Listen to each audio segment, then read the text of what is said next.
차량 원리금을 계속 내야지 차량을 유지할 수가 있잖아요. 그래서 차량을 유지하고 싶은 마음은 이해하지만 사실 현실적인 측면도 같이 고려를 해봐야 된다는 거죠.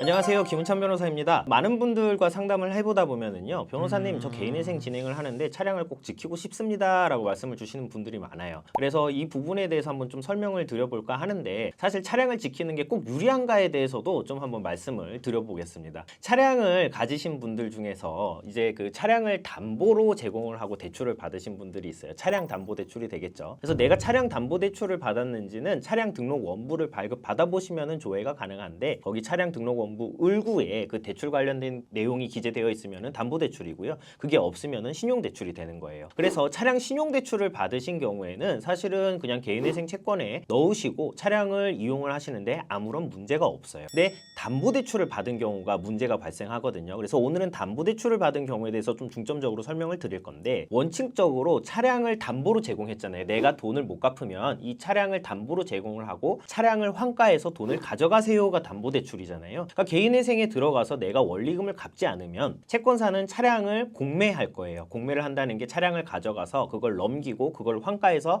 자신의 어떤 채권에 충당을 한다는 뜻이거든요. 그렇게 되면 채무자 입장에서는 원리금을 변제를 하지 않으면 차량을 지킬 수가 없게 됩니다. 그럼 채무자가 차량을 지키고 싶으면 어떻게 해야 되겠어요? 당연히 원리금을 잘 납부를 하면 되겠죠. 그래서 개인회생을 진행을 할 때 내가 차량을 지키고 싶다면 채권사랑 협의를 해서 제가 지금 개인회생을 진행하지만 저는 원리금을 잘 납부할 것이고 차량을 계속 이용하고 싶습니다 라고 협의를 하면 되고요. 이런 협의가 사실 부동산 담보대출 같은 경우는 좀 어려운 경우가 많은데, 차량 담보대출은 쉽게 협의가 됩니다. 그래서 원리금만 잘 납부하시면 차량을 이용하실 수가 있어요. 근데 반대로 내가 그냥 차량 지키기 싫습니다, 저는 차량 그냥 포기하고 채권 정리하고 싶어요 라고 하시는 분들은 어떻게 되냐면, 반대로 개인회생을 진행을 하시면서 채권사한테 저는 개인회생을 진행할 거고 이제 원리금을 납부하지 않을 것이기 때문에 요거 제가 담보로 제공한 차량 가져가세요. 그래서 공매해서 채권에 충당하세요 라고 하시면 되는 거예요. 그럼 이제 채권사랑 협의를 해서 차량을 인도해주고 그렇게 공매 절차가 진행이 되게 되는데, 구체적으로 어떻게 되느냐 예를 들어서 한번 설명을 해볼게요. 제가 이제 가진 차량의 시세가 한 1,000만 원 정도이고 담보대출이 한 1,500만 원 정도가 된다라고 가정을 해볼게요. 그럼 저는 이제 원리금 안 갚을 거예요, 차량 가져가세요 라고 하면 채권사에서 차량을 가져가서 처분을 하겠죠. 그럼 1,000만 원이 발생을 할 테니까 채권사는 1,000만 원을 가질 거예요. 그럼 나머지 500만 원은 지금 못 갚았잖아요. 그럼 그 500만 원은 개인회생 채권에 넣어서 진행을 하시고 탕감을 받으시면 돼요. 그러니까 차량을 못 지킨다, 지킨다, 이 어떤 내용에 따라서 채무자가 개인회생을 진행하는 데 있어서 변제금이나 변제기간에 변동이 발생하지는 않아요. 그러니까 말 그대로 어떻게 보면은 채무자의 선택사항에 놓여 있다라고 보시면 될 것 같은데, 사실은 이 부분에 대해서 제가 설명드리고 싶은 포인트는 뭐냐면, 차량 원리금을 계속 내야지 차량을 유지할 수가 있잖아요. 그래서 차량을 유지하고 싶은 마음은 이해하지만 사실 현실적인 측면도 같이 고려를 해봐야 된다는 거죠. 왜 그러냐면, 차량 원리금으로 다달이 나가는 돈이 한 40만 원 정도 된다라고 가정을 해보면 1인 생계비 적용을 받는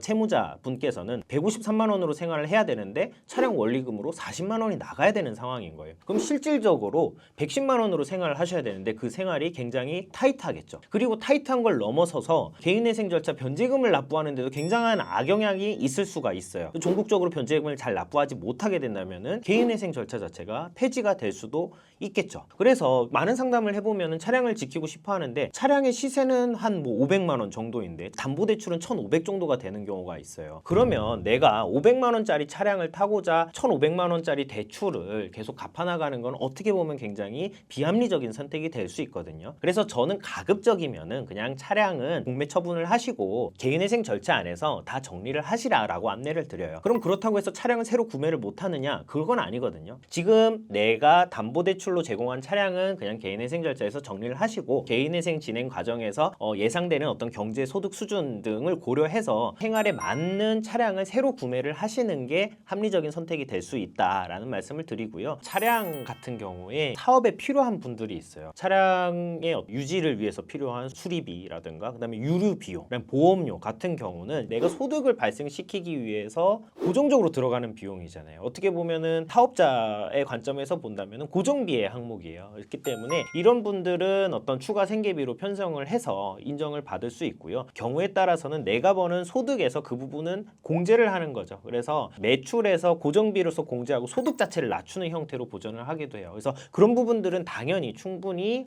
반영을 해야 되고 해주고 있다라고 보시면 될 것 같습니다.